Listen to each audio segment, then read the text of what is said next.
What's up, guys? I'm Spoit, player for Shopify Rebellion. Just kidding, I'm Poxonlox, and today I'm going to show you all of my settings, and not only that, but show you the best settings for you, because your settings are for you, your PC, based on how you play. There's so many different things that should be taken into account when you consider your settings. So we're going to keep that in mind as we go through every single setting in the game, so you can lock in the knowledge of your settings so that you can play better, win more, and be good. Now, I am a PC player, so most of these settings will be for PC, but there's a few things that will cross over to console as well, so you can go check those out as well if you're interested. Now, starting off with the general settings, we have the ping and communication wheel. Obviously, this is just how you ping. You want that on. You want to be able to see pings and do pings because they're useful, so keep that on or else you're a psychopath. Performance metrics, this is where you're going to see how your FPS is. You know, if you want to turn this on, you can see in the bottom left there, well, actually my face cam is covering it, but you can see how much FPS you're getting, what your ping is, etc. So that's going to give you some nice information on that. Now, connectivity feedback, this is like this, so it's going to show you when you get hit rejected, when you got that lag or that packet loss. So this is useful information. You know that you're not actually crazy and you're not horrible at the game. It's just your internet is breaking on you, which happens to me about 10 times a day. Next is the stun visual effects. This is your flashbangs. If you're getting flashbang, do you want your whole screen white or do you want it black? I kind of like being fully whited and I kind of like the look of it, so I keep mine on white, but this is completely preference. It doesn't change anything in terms of the actual fundamentals of the game.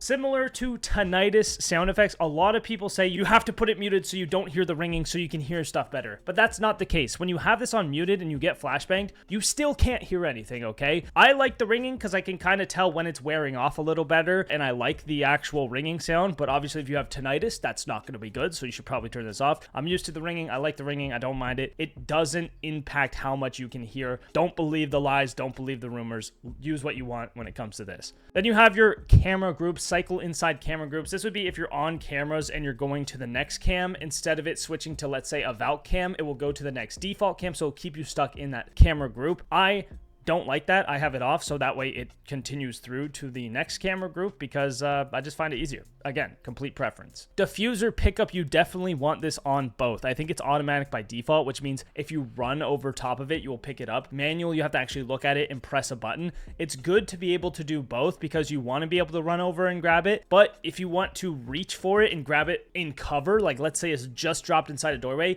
you can actually pick it up from right around the outside of the doorway, so it's nice to have both. I'd recommend putting both on for this. Unless you just accidentally pick it up and you don't realize a lot of the time, then maybe you want to stick to just manual. Even then, like, get used to both. It's going to impact your gameplay in a positive way. Visible throw trajectory, this is the line that shows you where you're aiming. This is free C4s. This is free grenades. This is sick lineups. I mean, this is something you definitely want on. This is impacting your game in a major way. So put this on, see where you're throwing stuff. It's going to be very useful. Drone after prep, I really recommend putting this to manual. This just makes it so you stay on your drone once the prep phase ends. That way, if you're holding like a cut cam with a really narrow window, you're not going to get off your drone and get back on and miss somebody crossing that line of sight. It just makes it so you have to automatically get off your camera yourself. Sorry, manually get off your camera yourself. So you actually have to hit your camera button once the round starts, which honestly is a habit you should just develop anyway. Text chat channel. This is where a lot of people go wrong. This is something that's a major thing. A lot of people have this on all chat. You're messing yourself, okay? Put this to team chat because all chat is the most useless thing in the entire game.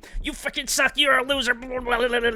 All chat is the source of rage for so many players, and it's so dumb, and 99% of it is so useless. So just turn it off. Put your thing to team chat. You can still get the team callouts from your teammates that are actually useful, but you're not distracted and you're not getting taken out of the game the entire time. This is probably my biggest tip, is like turn off all chat. Just do it, please. You're gonna save your game. You're gonna save your mind. You're gonna live a longer life. All chat's taking years off your life, okay? Straight up. Crossplay communication. This is just if you're on PC and you have console players in your lobby, or you're on console and you have PC players in your lobby. It just lets you communicate with them, so you can use the in-game chat to talk to each other, which is obviously useful, so leave it on. For HUD, I have everything on default except for one thing, which is gameplay warnings. These are just annoying. This is like if you're scanning an empty room and it just pops up on the side being like, you didn't see anyone, or like you go to do something, it's like, you didn't barricade the door, and it's just like, shut up, I don't care. Like, I know what I'm doing. I know how to play the game. It's useful, I guess, if you're a beginner and you want that extra information. For me, I just don't like to see it, so I turn it off. Everything else is set to default, though. I think all the other HUD settings are useful and helpful for general information. The only other thing I do is change compass to simplified,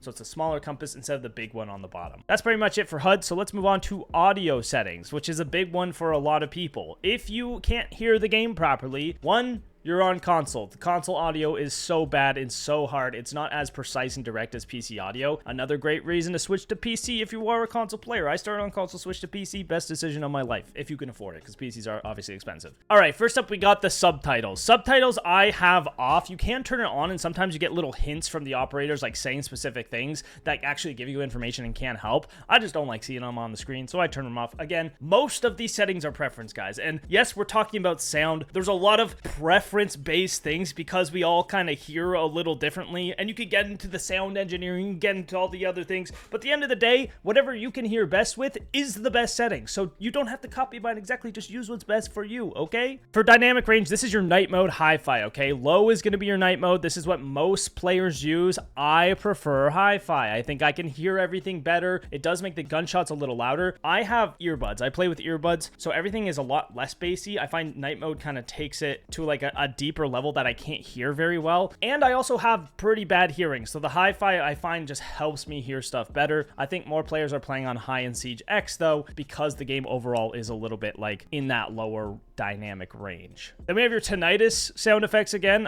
which I explained why we're doing the ringing in the general settings already. If you missed it, you can go back to get that explanation. Then we have our volume keys. So master volume, if you have this off, you're not going to hear anything. Nothing's going to make sound, so you definitely want this up as high as you would like. I mean, if this is way too loud, turn it down. You don't want to damage your eardrums. You know, those are important for real life because real life exists, guys. We don't have to play Siege all the time. Wow, who would have thought? In-game sound effects. This is the actual sound effects of shooting stuff in game. So, I mean, if you want everything but the sound of the actual game, you could turn this off. You could do that. It's going to make you really bad, and it's very useful, so I keep that on. Then we have our music volume, which I don't like the music, so I turn it off. Same with menu music. I just don't like it, and that's it. So that's why I keep just menu music, voiceover music, and sound effects music. I would recommend putting your voiceover volume on because this will be like the announcer and stuff who says like 5 seconds left or like general operator interaction. I just find it adds a little depth to the game. It also gives you good gameplay hints, like when there is 5 seconds left and he says that out loud, you can hide and know that they have to plant the bomb, for example. Speaking of voiceover presets, we have them right after that. I would just do maximum, you know, it kind of just brings more information. Let's say you have a voice line between Ace and Callie at the start. You're like, oh, we have a Callie. I like didn't even realize. Maybe that's something that catches you off guard and you're like, oh, thankfully I have the voiceover. I mean, this is probably not the case, but it could happen. You never know. Gameplay focus is good because it will still do all the like device deployed, weapon reloading, so you kind of get more information of what's going on around you. So I do think these are useful and I'd recommend still having them on to some extent. But you know, at the end of the day, if you turn them off, it's not going to be like the biggest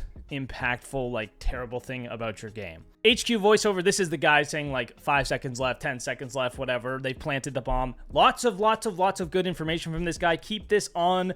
He's telling you things that you want to know. I know you can visually see it, but sometimes you get distracted. Your head's in another spot. Hearing that loud voiceover is going to be useful. Mute on focus. This is if you want the game to still make audio when you tab out. So you can hear when I tab out, it silences. I don't know if you could tell. I turn this off. That way when I'm tabbed out and I'm like waiting for a match or something, I can still hear the loading screen and the join of the lobby. So it goes right, and we join the game. So I can still hear that when I'm tabbed out, which is why I keep this off, just so I can hear what's going on in the game, or I hear the next round go because I tabbed out to like work on the video or whatever. So up to you again. I mean, that's not going to impact your game unless you're like missing rounds because you didn't hear it and you're being a goofy guy. If that's the case, turn this off. Audio input device. This is going to be your microphone. So if this is set to webcam, you will sound really bad. So make sure you have this not on webcam. A lot of the time it just defaults to your webcam. Make sure it's your actual microphone so you sound good in game. Otherwise your teammates are going to hear you in the bottom of the swimming pool as you try to call out. There's one behind you.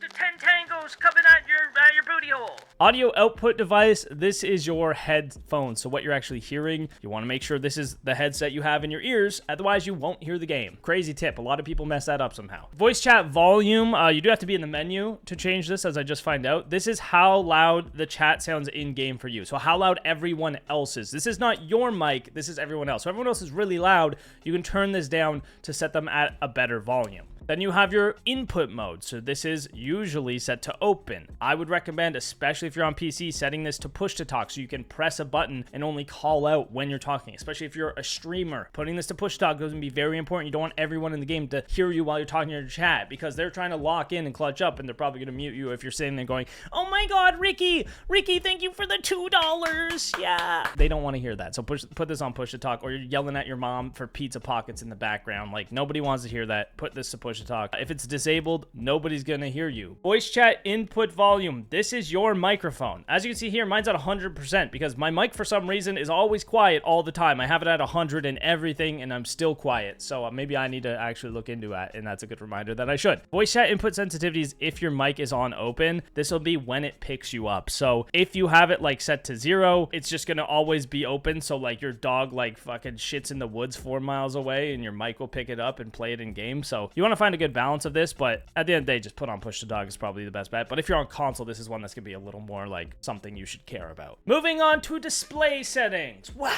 This is the monitor. So you want this set to the monitor you want to play on. If you have your game on another monitor, this could be why. But as a fun fact, as a fun trick for PC players, you can also switch monitors by just doing window key shift and then the left or right arrow. That will move the game to the other screen, which is useful. But yeah, you want to set to the monitor you're playing on, and then your resolution ideally set to your monitor's resolution just for the best results and the best performance. Now, if you want, you can downscale it so that you get better FPS. Just leave it. Just leave it. Just don't mess. Just put it to your monitor resolution. It makes the most sense. Display mode, I use full screen. You can go windowed or borderless. This is something that, is in every game. I don't think I have to explain that too much. Your refresh rate, if you get a new monitor and you used to have a 60 hertz, make sure you switch this, because if you switch it on your desktop but not in game, sometimes it won't switch over. Or you switch it in game, but you want to make sure you switch it in your Windows settings as well. So there's 2 places you want to set your refresh rate, which is your Windows settings and in game. Otherwise, you're not going to be maximizing that refresh rate, which is so good. If you're playing on 60 hertz still, I'd really recommend upgrading your PC, upgrading your monitor, getting a higher refresh rate. 144 is more than enough, I find. Currently on that 160, but things cost money, so if you can't, it's no big deal. We can still get you the best settings for what you got. Aspect ratio is next. I play on 1610, but again, that ultra wide stretches it out, so mine's really stretched. This is more for a viewer perspective is why I'm playing 1610. If I was playing on my ultra wide and not recording, I would probably play 16:9 or even like 19:10, just so it looks not as stretched for me, but you can tell it really squishes it quite a lot from a viewer perspective. So I just leave it on 1610. It's more like a 4:3 resolution if you're playing on the standard, like, what is it, 20, there it is, right there, 2560. VSync, I just leave it off along with FPS limit and widescreen letterbox, blah, blah, yeah. Field of view is a very important one. This is by default set to 60, where your game looks like this. You can see how at the edges of my screen, I can only really see these walls, but if you turn your field of view up, you can see more around you. Your field of view has increased. Wow, now you can see more. I use 83, it's just a nice comfortable number. I find 90 might be a little too much, and then your target in the middle gets smaller, so the higher you go, the less zoom you have, right? Well, that's why I keep it on 83, but if you want it on 60, you can see how much bigger that target gets with a 60 FOV. HUD display area, this is going to be where your HUD actually shows up in game. You see the little Ash logo move down there when I change that. Pretty straightforward. You can make it as big or as small as you want. Brightness, I keep this on 55, just a little bit above the middle. This is going to also depend on your monitor settings, so just make it so you can see everything, There's no point playing in the darkness unless you want that tactical realism. You want it a little more realistic, turn that baby down. Oh yeah, I'm playing hardcore Siege. This is a mill sim. I freaking love this game. I saw someone say that, and I was like, really?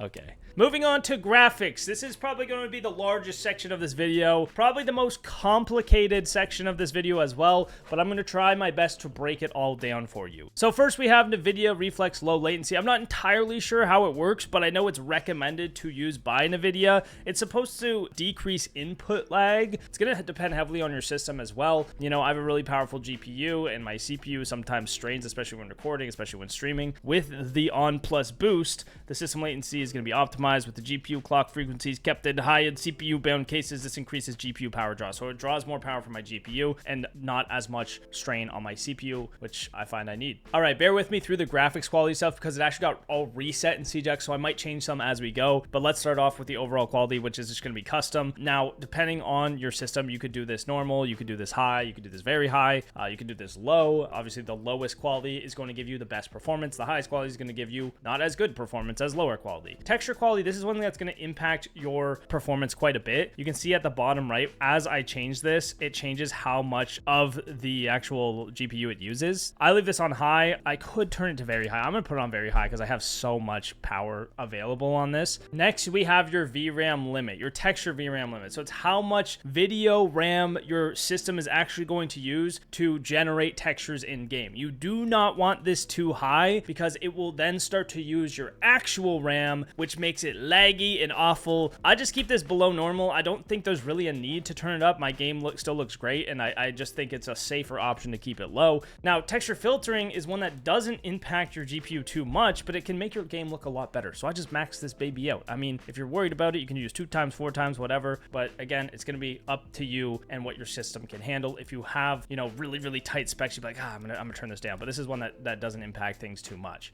LOD quality, this is just like the distance at which the quality is higher or not. So if you have this, you know, ultra plus, then everything's gonna be great quality even far away. But, you know, I can't see very far anyways because of my eyesight's bad. So I just leave it on high and we're chilling. You know, I might turn this up to very high. So like, you know, I could have better qualities at a little bit longer distance. Shading quality I have on high, doesn't really do too much. Shadow quality I also have on high. This is one that's very important. You want to make sure shadow quality is above low, because it's on low, you won't see shadows, meaning you won't see the other team shadows, you won't see your shadows. So just put it to medium to be safe, because you want to see shadows. They're very, very good. If you see someone's shadow, you can pre-fire them as they're coming around the corner, and it's great for helping in gunfights. So make sure your shadow quality is on at least medium. I find that most things you can kind of just leave on high or very high and it's good enough. Like the Ultra and Ultra Plus doesn't really change too much in terms of actual like visual quality, I find. But you might, depending on your monitor, depending on your system, feel free to experiment with them. You know, you always want to try this stuff out yourself. Visual effects quality I have on high. I find it looks great. Ambient occlusion is like Ubisoft's way of doing soft shading on surfaces, which really doesn't change that much.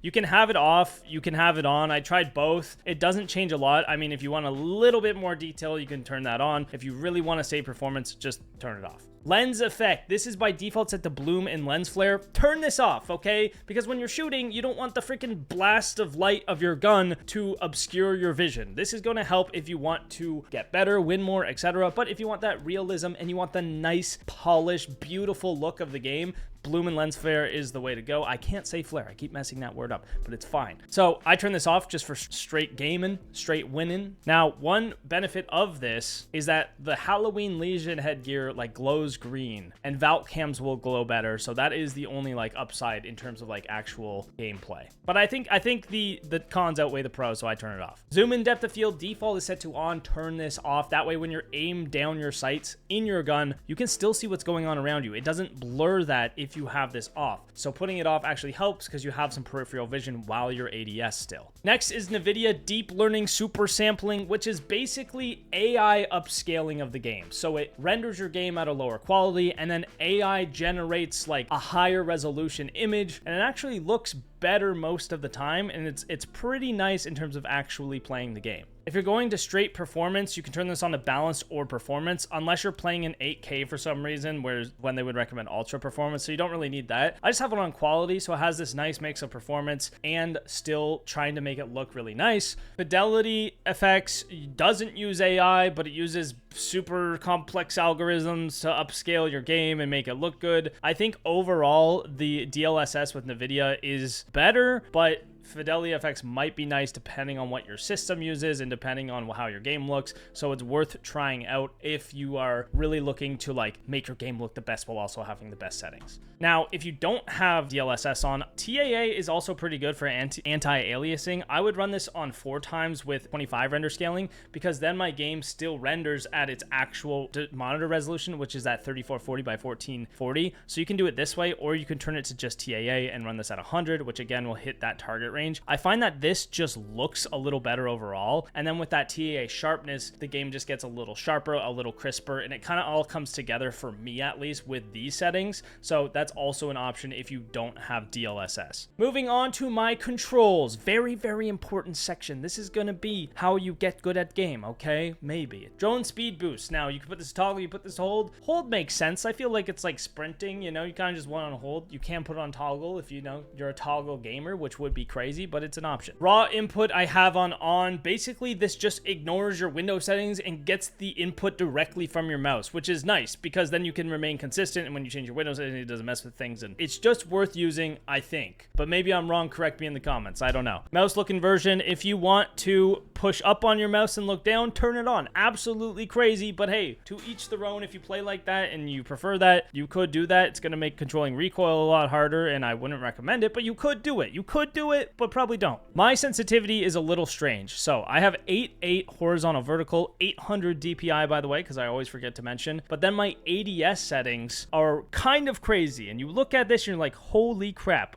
Why is it so high? And I'll show you why. And it's because I have a mouse ADS multiplier to get a more accurate sensitivity. So if you go to your actual PC, you go to Documents, My Games, Rainbow Six Siege, you will then find your various profiles. You'll have your main account, any other alternate accounts you've logged into or used. My main account is this one here. I know that because I've changed this a million times. And then you go to game settings. This is also for the test server. You play on the test server. You can change your game settings in here, which is nice because there's a lot of things you can change. This is also how you change your server. So if you want to avoid cheaters, you can switch servers, or you're avoiding people that you don't like, you can switch servers, or you can change your mouse multiplier unit. So here we go. Here is my ADS mouse multiplier unit. This is where you would change just the base multiplier for your ADS. So mine's about 4 times slower than default, because default is 0.02. Now, if you scroll all the way down to the bottom, you have your server. So this is your data center hint. So you take basically whatever server you want to go to. You want to go play Japan East, you copy this, you put it here. Now when you load up the game, and you'll be on Japan East servers, so you can go anywhere in the world. These are all the different servers in the game right here. You just copy and paste. Normally I'm on East servers. There you go. You want to come play with Poxonlox, come to East servers, you'll meet me there. So when people ask for my sense, that's why I say it's kind of complicated, because it's this, but like then I have a mouse multiplier unit, and